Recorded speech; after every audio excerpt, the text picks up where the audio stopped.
I guess it was about 5 this morning. I just heard shots ringing from everywhere. It sounded like a war zone around here.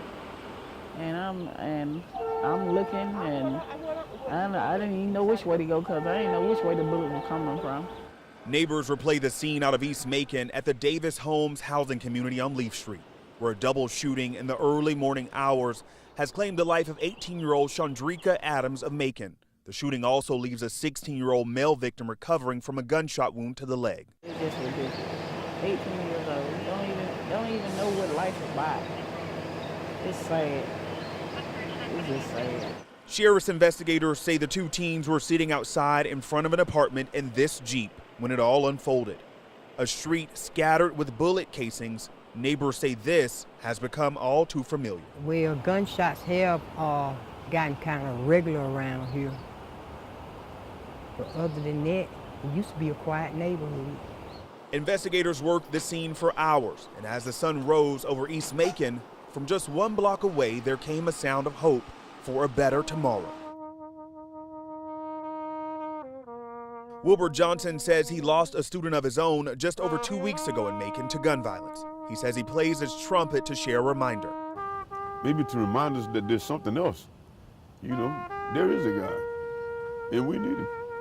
And we need him bad. You don't want to see your babies destroyed in the streets like this, man. Something has to happen. Investigators have made no arrest in the shooting, which now marks Macon's 16th homicide in just 5 months.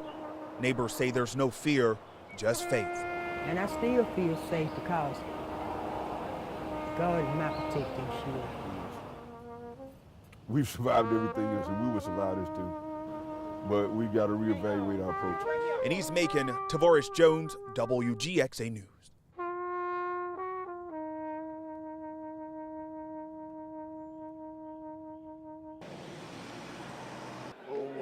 Wait till the sun shines, Nelly, when the clouds go drifting. Looking good. Hello, you got a good shape here. All eyes and cell phones were on the heads of some of Navicent Health's now baldest employees. I think it's some kind of like kindness because they don't have to do it, but they're willing to do it for other kids and to feel more confident about themselves. The 5th annual Go Bald or Go Home charity event helps patients like Helvin, who was diagnosed this summer with leukemia, deal with the certain loss of his own hair. It makes me more confident about myself and that I will lose my hair. I think you know him better than I would. Barbara Shelby Hurd lost a childhood friend to a rare bone cancer and says the event always helps her reflect. His name was Christopher, and he did pass away.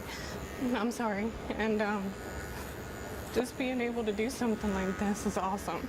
It does come full circle, especially seeing the kids that are going through it.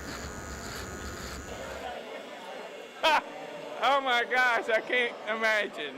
Even though it's not easy to voluntarily give up your hair, Scott Daniels hopes this stops one idea young patients face while fighting cancer. Hopefully it'll also show the children that you're not defined by your hair. In Macon, Nicole Williams, WGXA News. All right.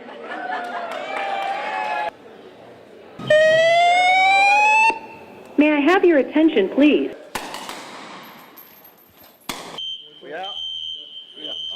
Today I wanted to observe and see if what we've been training and what these guys have been doing, I wanted to see it come together.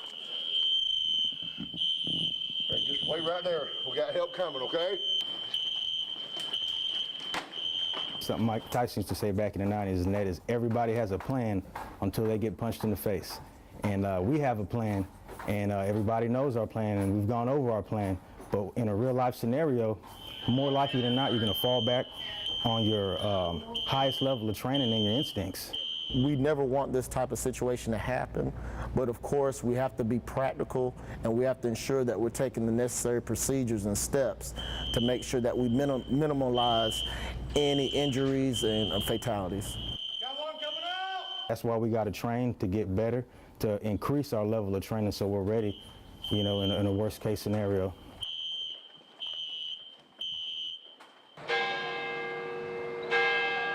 Owner of Flowers by Helen, David Ellis, says having his business burned Tuesday morning came as a shock.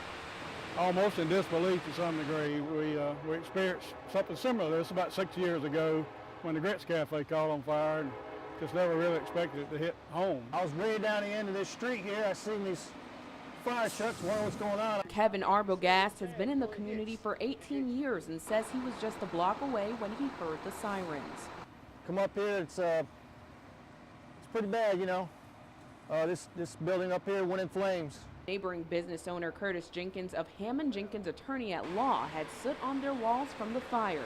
Jenkins says it's just a matter of time for all businesses to be back up and running because they have a strong sense of community. We all rely on one another and help one another, and we've offered in our office suites to house their minimal operation, their office needs for the flower shop temporarily while they find some other place, and I think there have been others that have offered that to them also at no charge. We're all one big family here, and we try to work together, and because what's good for one is good for all here in the town. Ellis says the square will thrive again. We'll come back. I mean, it's just going to give time. It's our intention to rebuild back in the same spot where it's always been, and just give it a little time, and we'll be back, hopefully as good as it was before.